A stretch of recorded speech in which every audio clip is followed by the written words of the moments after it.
नेपालको शेयर बजारमा आजभोलि एउटा शब्द निकै चर्चामा छ जसले कतिलाई उत्साहित बनाएको छ भने कतिलाई त्रसित मार्जिन ट्रेडिङ। स्रोतहरू हेर्दा एकातिर यसलाई छिटो नाफा कमाउने एउटा सुनौलो अवसरको रूपमा देखिएको छ। हो, तर अर्कोतिर यसलाई लगानीकर्ताको खाता रित्याउने सबैभन्दा छिटो बाटो पनि भनिएको छ। आज हामी यसको विज्ञापन गर्न बसेको होइनौँ, बरु स्रोतहरूमा आधारित भएर यसको नाफा नोक्सानको भित्री कुरा के हो त्यो केलाउन खोज्दैछौँ। ठ्याक्कै, यो शक्तिशाली औजारको वास्तविक क्षमता के हो र यसको धारले कसरी आफैलाई काट्न सक्छ त्यसको गहिराईमा पुग्ने हाम्रो प्रयास हुनेछ। ल सुरु गरौँ। सबैभन्दा पहिले यो मार्जिन ट्रेडिङलाई एकदमै सरल भाषामा टुक्र्याउन। यो सुन्दा जति जटिल लाग्छ के यो साँच्चै त्यस्तै हो? यो काम कसरी गर्छ? यो सुन्दा जति प्राविधिक लागे पनि यसको अवधारणा एकदमै सोझो छ। यो भनेको शेयर किन्नको लागि आफ्नो ब्रोकरबाट ऋण लिनु हो। ए ऋण? हो, ऋण। यसलाई एउटा उदाहरणबाट बुझौँ न। मानिलिउँ कुनै लगानीकर्तासँग 1 लाख रुपियाँ छ र उनीहरूलाई कुनै कम्पनीको शेयरमा ठूलो सम्भावना देखिन्छ, तर 1 लाखले किन्न सक्ने शेयर थोरै भयो। यस्तो अवस्थामा मार्जिन सुविधा अन्तर्गत ब्रोकरले हुन्छ, ल तपाईको 1 लाखमा म अर्को 1 लाख थपिदिन्छु। ऋणको रूपमा? हो, ऋणको रूपमा। ए भनेपछि आफ्नो गोजीमा 1 लाख भए पनि बजारमा 2 लाखको खेलाडी बन्न पाइयो। आफ्नो पैसालाई स्ट्रेच गरेर ठूलो लगानी गर्ने तरिका भयो यो। ठ्याक्कै। अब लगानीकर्ताले कुल 2 लाखको शेयर किन्न सक्छन्। यही थपिएको खरिद शक्तिलाई लिभरेज भनिन्छ।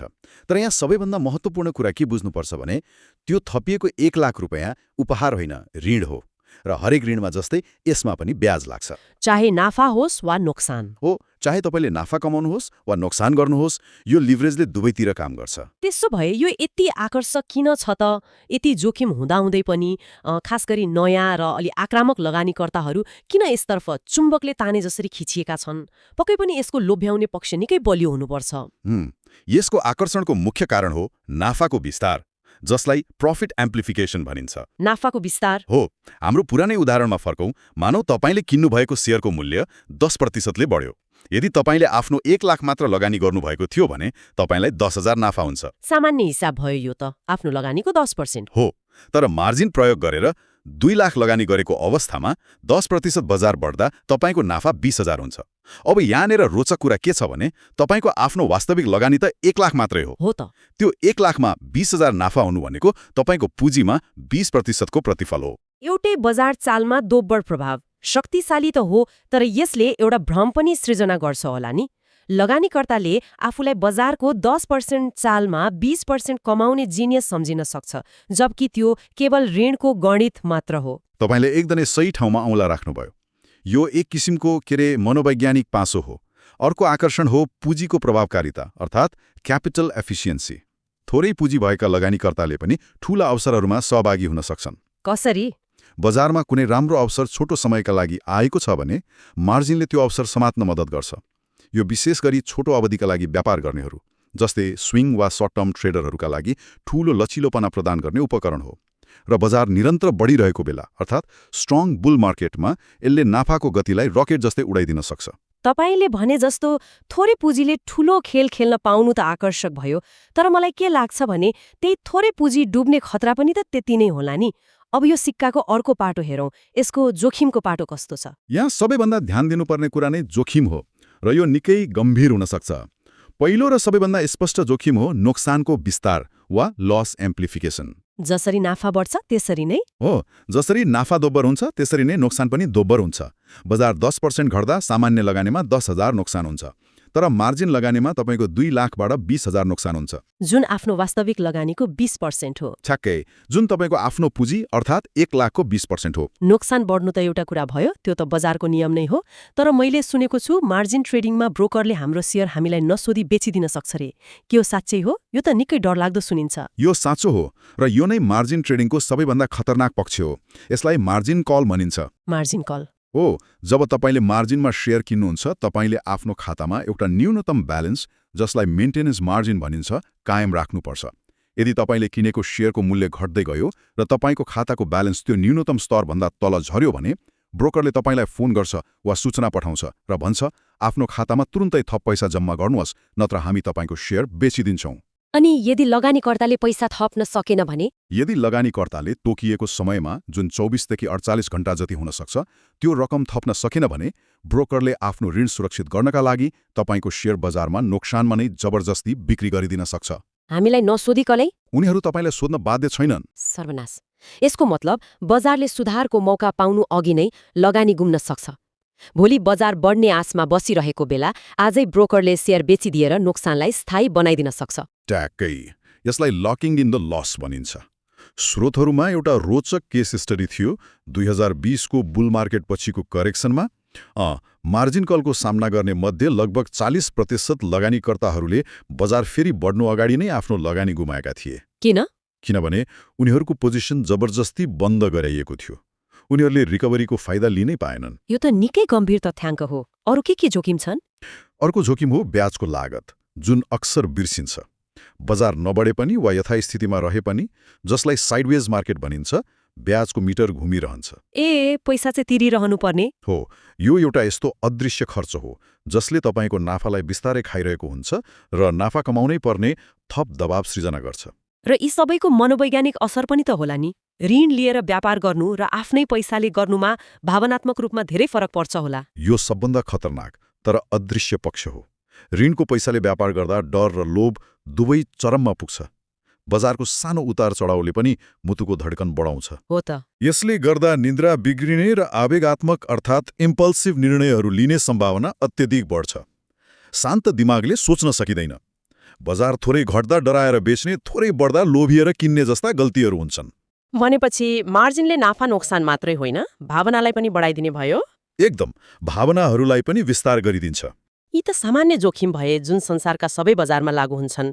के नेपालको बजारको सन्दर्भमा केही विशेष जोखिमहरू छन् जसले मार्जिन ट्रेडिङलाई अझै जटिल र खतरनाक बनाउँछ? छन्, र ती निकै महत्त्वपूर्ण छन्। हो, यदि बजारमा ठूलो गिरावट आयो र नेगेटिभ सर्किट लाग्यो भने केही समयका लागि कारोबारी रोकिन्छ। यस्तो अवस्थामा लगानीकर्ताले चाहेर पनि आफ्नो शेयर बेचेर नोक्सान कम गर्न वा बाहिरिन सक्दैनन्। भनेपछि सर्किट ब्रेक र मार्जिन कलको संयोजन त लगानीकर्ताको लागि एउटा पासो जस्तै भयो। एकातिर बजार घट्दा बेच्न नमिल्ने, अर्कोतिर ब्रोकरले पैसा माग्दै फोन गर्ने। यो त दोहोरो चेपुवा भयो। एकदम सही विश्लेषण। यो एउटा खतरनाक पासो हो। डुब्न लागेको जहाजबाट हाम फाल्ने मौका पनि नपाउने अवस्था हुन सक्छ। साथै कहिलेकाहीँ तरलताको अभाव अर्थात् लिक्विडिटीको समस्या पनि बन्न सक्छ। त्यो भनेको तपाईले बेच्न खोज्दा बजारमा पर्याप्त खरिदकर्ता नहुँदा चाहेको मूल्यमा शेयर बिक्री नहुन सक्छ, जसले मार्जिनमा रहेका लगानीकर्तालाई थप अप्ठ्यारोमा पार्छ। त्यसो भए यो सुन्दा त यो उपकरण सबैका लागि होइन जस्तो लाग्यो।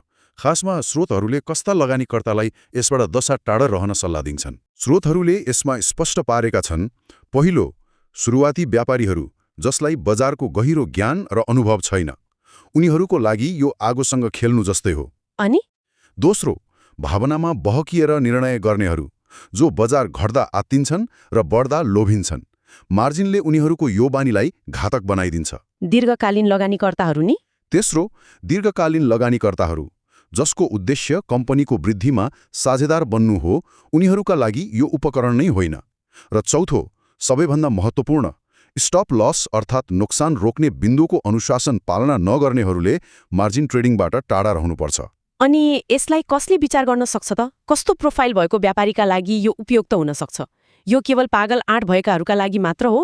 होइन, पागल आँट भएकाहरूको लागि होइन, बरु अत्यन्तै अनुशासित र अनुभवी व्यापारीहरूका लागि हो।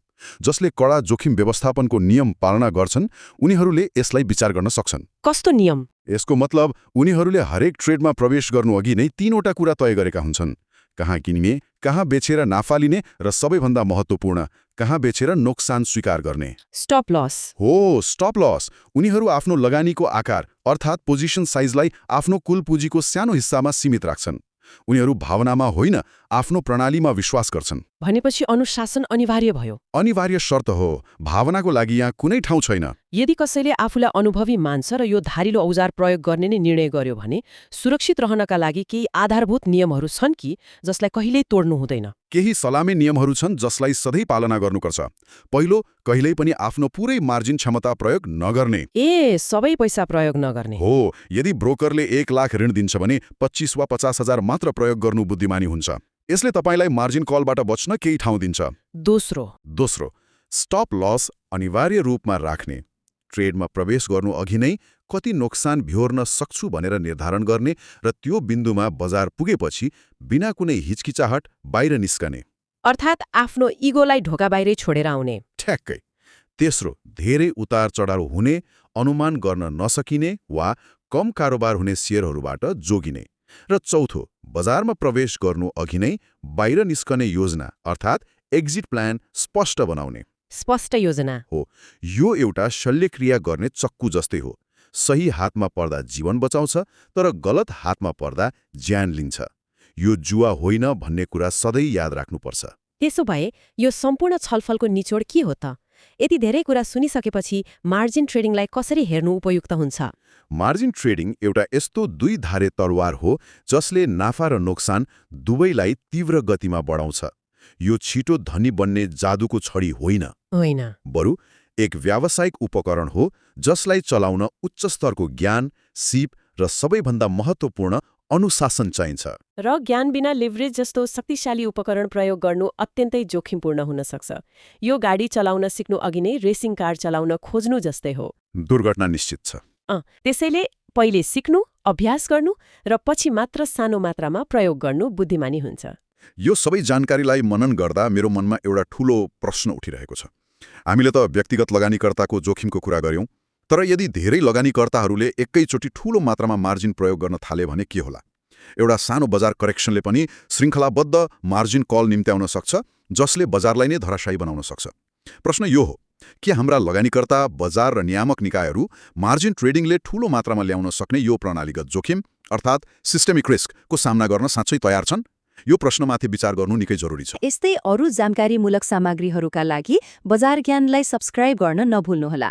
आजको लागि यति नै, धन्यवाद।